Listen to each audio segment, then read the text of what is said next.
Nandito ako sa Japan at kakain tayo kasi di ako makatulog, guys. Time check 1 AM na. Imbis na natutulog, kakain tayo. Buti na lang talaga sobrang lapit lang ng Family Mart sa hotel namin. Ito yung hotel namin, tapos ito lang yung Family Mart. 'Di ba sobrang lapit? Sobrang daming pwedeng bilhin, oh. Daming onigiri, oh. Kuha tayo neto. Mukhang masarap tong chicken and vegetables. Hindi naman ako sobrang gutom. May mga gusto lang ako itry. Kuha tayo netong favorite kong drink. Try naman natin tong blueberry na flavor. Tapos ganito din yung Yakult nila dito. Actually, pampatulog pala to. Akala ko Yakult talaga siya. Ito muna bibilin ko dito. Hanap tayo ng 7-Eleven. Ito guys, may nanap ako 7-Eleven. Parang masarap to, oh. Mukha siya lasagna. Tikman natin. Dito na lang natin siya kainin sa labas. Parang fantasy din kumain dito sa kalsada nila. Sobrang safe dito sa Japan, promise. Unahin na natin tong sushi. Alam nyo ba, kahit maglakad kayo mag-isa dito, sobrang safe, promise. Walang mga haras sa inyo. Walang kriminal, ganyan. Kaya ang sarap maglakad sa labas kasi alam mong safe ka, di ba? Tapos, sobrang babait pa ng mga Japanese. Swear. Pero sabi naman ng ibang Japanese, parang mas lang nila yon, pero ang totoo, ginajudge ka nila. Pero at least, di ba, mabait sila. Di kagaya na pumunta ako ng Hong Kong, sobrang sungit ng mga tao, sisigawan ka pa. Kapag may hinahanap ka, talagang tutulungan ka nila. Tapos palagi silang nakasmile. Kaya promise, Japan talaga yung favorite country ko. Last bite. Okay, next natin tong parang lasagna. Guys, sobrang bango. Sobrang sarap ng itsura niya. Tikman na natin.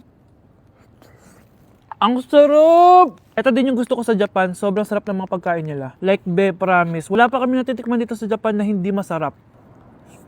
Kaya every time na pupunta talaga kami dito, promise na yon, natataba kami. Pero okay lang, Japan to eh. Alam nyo, minsan, naisip ko na dito na lang kaya kami tumira. Pero ang naririnig ko sa ibang foreigners na nakatira dito, masaya lang daw dito as a tourist. Pero kung dito ka natitira at mag-work, nakaka-depress daw, ganyan nakakalungkot. Kasi sabi nila toxic daw yung work environment dito. Pero ako, kung titira ako dito, gusto ko forever tourist ako. Inumin natin to Yakult na nakakaantok.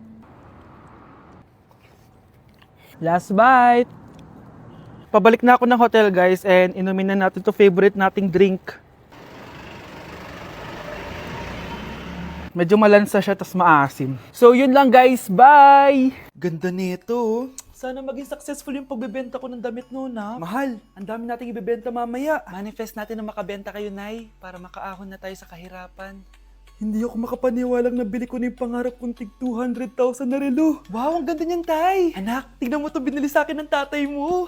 Diba ang ganda? Hala, di ba mahal yan, Nay? Mas mahal pa to sa bahay ng kapitbahay natin, no? Magbebenta ulit kami mamaya para mas marami tayong pera. Anak, binilang kita ng kotse. Gamitin mo to pag pupunta ka ng school, ha? Ha? Tay, di ko naman po kailangan ng kotse. Kaya ko naman po mag-commute. Gumastos pa tuloy kayo. Dami mo naman sinasabi, anak. Sige na, puntahan mo na sa labas. Wow!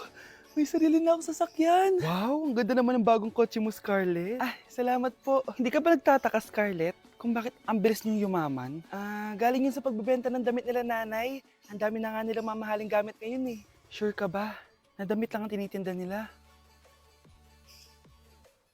Nay, bumabagabag talaga sa isip ko kung bakit ang bilis nating yumaman. Ano ba talaga binibenta niyo ni tatay?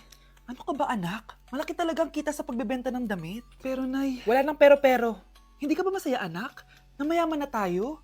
Na nabibili natin lahat ng gusto natin? Sige na, mag-aayos pa ako ng benta ko. Mahal, nakauwi ka na ba?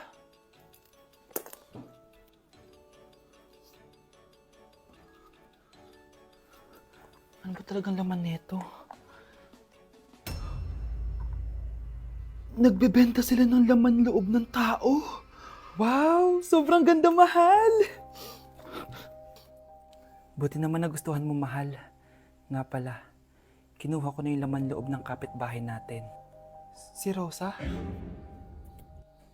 Malaking pera na naman to. Mahal, hindi dapat malaman ni Scarlett to, ha? Ano yun? Nasaan yung ledger? Nandito lang yung kanina. Ba't mo winala yung ledger, mahal? Nandun lahat ng mga sikreto natin. Sinong tao dyan? Guys, January 4 na. Ibig sabihin, birthday na ni Kay bukas. Alam naman natin na walang pasok bukas kasi national holiday yun. Lahat tayo pupunta sa birthday ni Kay. Etong kapatid ko, guys, hindi siya papasok bukas kasi Pupunta ako sa birthday ni Kay. At dahil bukas na yung birthday niya, bibili ako ng regalo para sa kanya. Magluluto din pala ako ng handa para sa kanya kasi potluck daw bukas. Guys, nandito na kami sa mall kasi mamimili na ako ng regalo para kay Kay. Hindi ko nga alam kung anong re-regalo ko sa kanya. Kung sapatos ba, cellphone, tablet, bahay, kondo. Nasa grocery kami ngayon kasi ipagluluto natin si Kay ng spaghetti. Kasi birthday nga niya, di ba? Next na handa is mawawala ba sa birthday ang Shanghai? Tara, bili tayo ng ingredients. Guys, nasaraduhan na tayo ng mall. Uwi na tayo, tara. Guys, ito na pala si Kay eh. Ang hindi ko Kay yang mawala. Charan! So, ito yung mga regalo ko para kay Kay. So, unahin natin dito. Ano kayang laman neto? So, binilang ko siya ng deodorant. Kailangan ko bang explain ko para saan to? Next naman natin, ito guys. So, guys, binilang ko siya ng shoes. Sabi niya kasi favorite color niya yung blue, kaya binilang ko siya ng pink. At ito na guys, naubos pera ko dito. Kita niyo naman yung logo na yun, no? May kagat yung mansanas, oh. Ano kaya laman neto? iPad? iPhone? Ayun! De, joke lang guys. Seryoso na talaga. Ito na talaga. In 3, 2, 1. Wow! Ayun no! Sorry Kay, ako muna mag-unbox nitong iPhone mo ah. Kay, kung nanonood ka man, sobrang magagamit mo to, promise. 3, 2, 1! Magagamit mo to sa kusina nyo. Oh, magugas ka dun. Guys, eto na. Magluluto na ako ng spaghetti at ng hangshai para kay Kay. Grabe ka, Kay. Most awaited talaga birthday mo. Sariling birthday ko nga. Hindi ko kaya paglutuan sarili ko. Nawasa? Oh, well. Lagyan natin ng asin. Ilagay na natin. Ginagawa na ni Honey Bunch yung sauce, guys. Tikman natin, guys, yung ginawa naming sauce. Pangit lasa. Next, nalulutuin natin itong hangshai. Charan! Simpleng handaan lang to para kay Kay. Tikman na natin. Guys, hindi pa talaga to yung birthday celebration ni Kay. Kasi ang balita ko, bukas, bongga daw yung birthday party niya. Kaya abangan niyo yun. Sarap! Iniisip mo pa rin ba yung sinabi ng dati mong asawa? Baka totoo nga. Na isa lang akong hampas lupa. Na hindi nagaganda ang buhay. Ano ka ba? May anak ka na umaasa sa'yo. Tsaka, magkakatrabaho ka na, di ba? Hindi ko na alam. Sobrang bigat na. Pero salamat, Susan. Napagaan mo loob ko.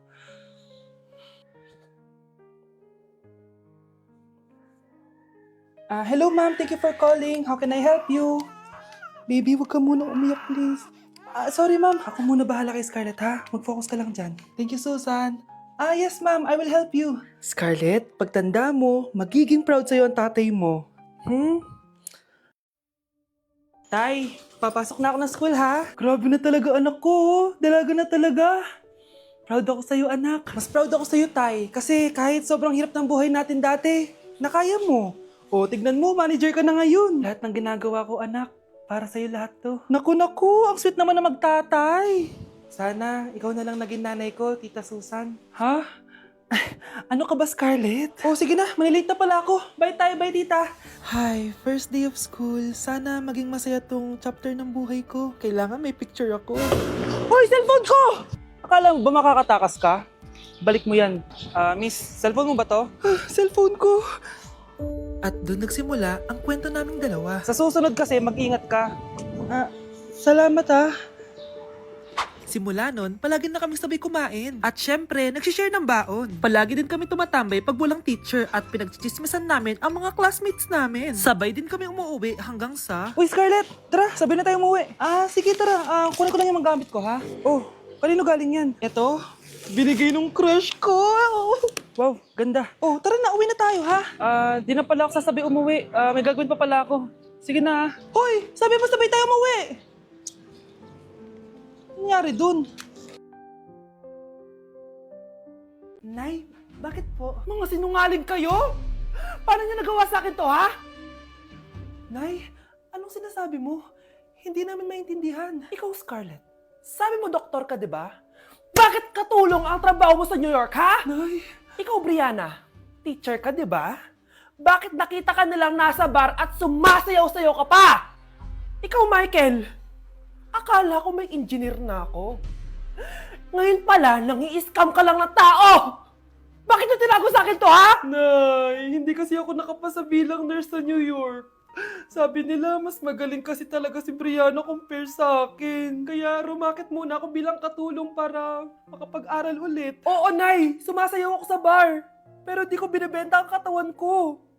Kailangan ko lang yung pera para makagraduate na ako bilang teacher. Ayoko na kasi manghingi sa'yo eh. Ang baba kasi ng sweldo ng engineer, Nay, kaya humanap ako ng paraan para kumita ng pera. Alam ko mali ang pagiging scammer pero yun ang bumuhay sa akin, Nay. Mga anak! Sana sinabi niyo sa akin! Pamilya tayo dito, diba? Magtutulungan tayo! Bakit tinago niyo sa akin? Natakot kasi kami, Nay, na baka ma-disappoint ka namin. Alam kasi namin yung paghihirap mo. Mapag-aral lang kami. Anak ko kayo! Gagawin ko lahat para sa inyo. Sa tingin niyo ba hindi ko kayo tatanggapin, ha? Kaya itigil niyo na yung mga ginagawa niyo. Lalo ka na, Miguel! Opo, Nay. Sama-sama tayong bumangon. Nay, sorry. Wow, ang sweet naman. Isa ka pa. Gusto mo talaga masira itong pamilya namin, no? Lumayas ka dito! Pamilyang peke! Ano? Palibhasa, hindi ka mahal ng pamilya mo. Mga ate, kuya, proud pa rin kami sa inyo. Mga anak, simula ngayon, sama-sama na tayo, ha? Walang iwanan at walang magtatago, ha? Promise? Promise, Nay. Hindi na kami magtatago.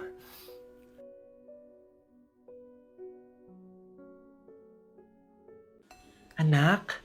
Oh, Nay. Gising ka pa? May ibibigay lang ako sa'yo. Oh, eto. Good luck to, ha? Dreamcatcher to, Nay, ah. Oo, anak. Ang sabi nila, magsabi ka lang ng wish mo dyan, matutupad. Malay mo naman, di ba? Thank you, Nay. Dreamcatcher. Matry nga to. Sana maging top 1 ako sa klase namin.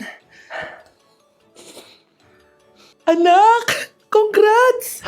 Bakit po, Nay? Ikaw daw ang top 1 sa klase niyo! Totoo ba, Nay? Totoo nga to.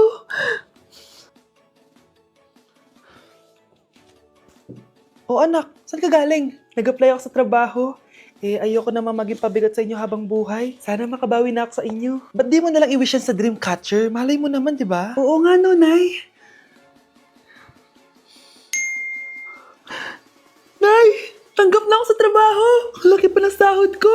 O, di ba? Sabi ko naman sa'yo, anak eh. Deserve mo yan. Nay, sa wakas, makakabawi na rin ako sa inyo. Bes, alam mo, ang yaman mo na. Bakit di ka pa mag-asawa? Ay naku, Bes. Kung may magkakagusto man sa akin, ang gusto ko, mabait at responsable. Parang si Joshua. Naku, Bes. Si Joshua pa. Puro trabaho yan. Hi, Scarlett. Pwede ba tayong mag-lunch together mamaya?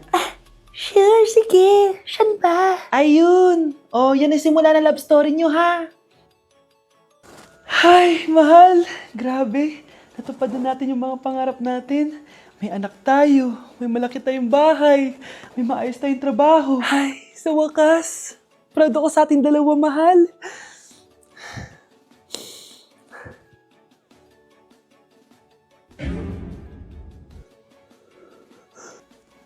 Mahal?